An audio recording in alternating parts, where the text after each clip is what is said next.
Apa kabar konco Web TV? Jumpa lagi bersama Alvin dalam Warta Media hari ini. 3 berita terbaru yang ada di Wonosobo akan saya sampaikan beberapa menit ke depan.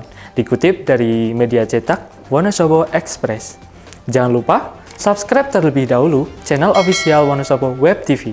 Berita pertama, dicekoki alkohol SS cabuli gadis di bawah umur. Kasus pencabulan terhadap anak di bawah umur kembali terjadi di Kabupaten Wonosobo. Kali ini, pelaku berinisial SS, 21 tahun, diduga mengelabui korban yang berumur 15 tahun. Aksi ini berawal dari perkenalan pelaku dengan korban melalui aplikasi WhatsApp hingga berujung tindak pencabulan yang mengakibatkan korban kini hamil 7 bulan.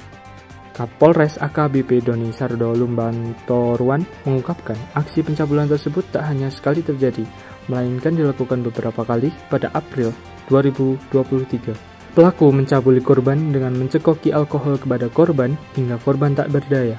Aksi bejat serupa juga kembali dilakukan pelaku hingga terakhir pada Juli 2023 dengan memberikan iming-iming pulsa senilai 50.000.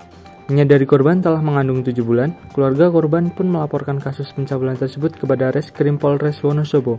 Pelaku kini dikenakan hukuman penjara paling singkat selama 5 tahun dan paling lama 15 tahun, serta denda uang sebanyak Rp5 miliar atas pelanggaran undang-undang yang berlaku tentang perlindungan anak.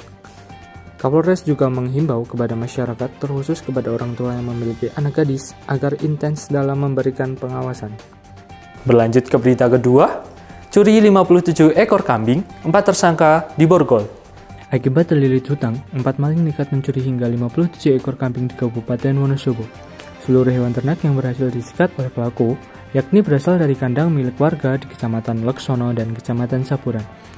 Diketahui pelaku bernama Rianto, 59 tahun, Dedianto, 19 tahun, Bagio, 40 tahun, dan Puji, 24 tahun.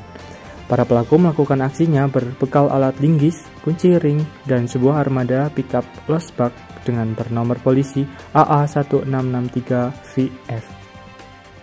AKP Kuseni juga mengungkapkan para pelaku beraksi di waktu petang hingga malam hari dan mengincar kandang ternak yang terletak jauh dari wilayah perkampungan penduduk. Aksi pencurian ini dilaporkan oleh salah satu korban pada Februari 2024 dan diduga pelaku telah melakukan aksinya sejak beberapa bulan silam. Total ternak hasil curian ini mencapai hingga 57 ekor hewan ternak yang berasal dari kandang warga di wilayah Leksono dan Sapuran. Sesuai dengan pasal 363 KUHP ayat 1, ayat 4, dan ayat 5, tersangka dijerat kasus pencurian dengan pemberatan dengan ancaman hukuman pidana hingga selama 7 tahun penjara. Berlanjut ke berita ketiga, 17,36% bumil kekurangan energi kronis. Stunting atau gangguan tumbuh kembang anak akibat kekurangan gizi kronis dan infeksi berulang masih banyak ditemukan di Kabupaten Wonosobo.